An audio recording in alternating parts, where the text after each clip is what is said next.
Hi guys, it is April from Getting Hookah With It. Today I have 4 possession books that I want to share with you. Yes, this is about people being possessed by the devil or terrible, terrible spirits. Let's get into it. So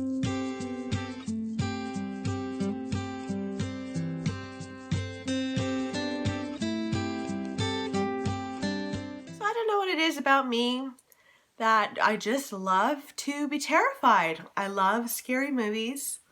I'm not a huge gore person, but I do love the idea of not having control, either ghosts or you're being possessed. Like, I love when people don't have control and they're being taken over, or someone they know is being taken over. I have 4 possession books that I want to share with you here. I really loved all of them. The first book, it's my man, Paul Tremblay. He wrote A Head Full of Ghosts, and this book is about 2 sisters.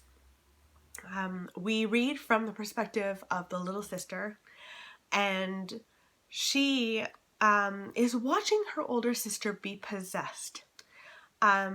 The family doesn't know what to do. At first, I think rationally, they think, okay, this is, some sort of mental issue or like medical issue, and they get doctors involved. That doesn't go very far. Then they start to get the church involved. Then for some reason they decide, well, I think because it's so expensive to keep this older sister contained, they decide to agree to a TV show. So they're all on TV, and we follow the little sister and her experience.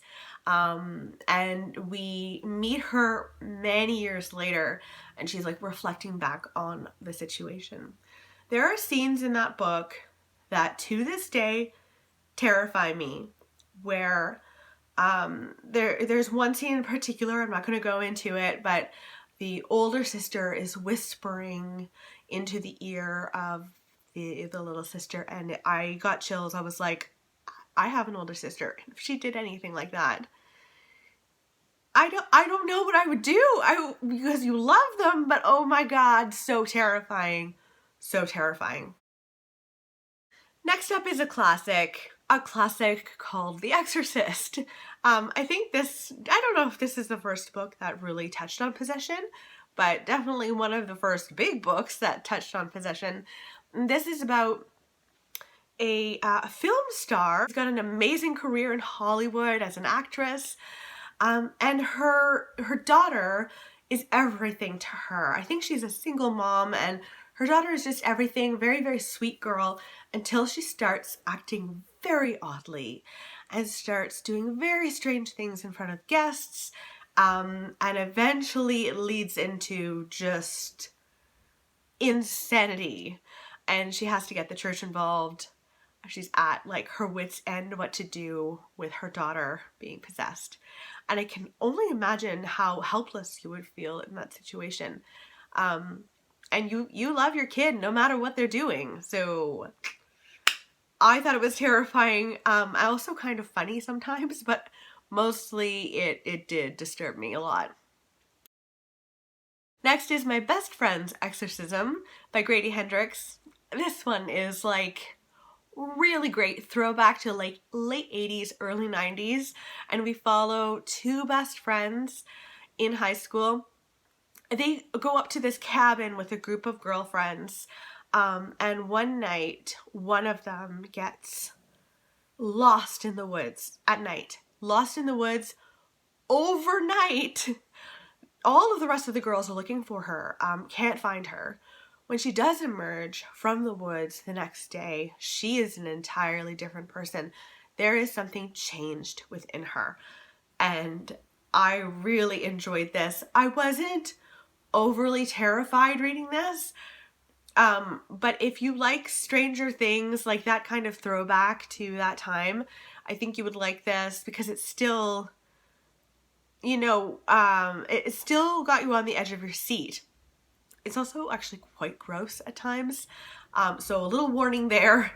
There's a little bit of of body horror in it, but I really, really loved it and I couldn't put it down. And then finally is Come Closer by Sarah Gran. This is an itty bitty book, but it packs one hell of a punch.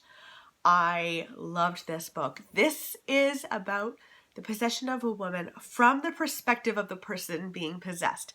None of the rest of those books do that. All of the narrators are watching someone be possessed.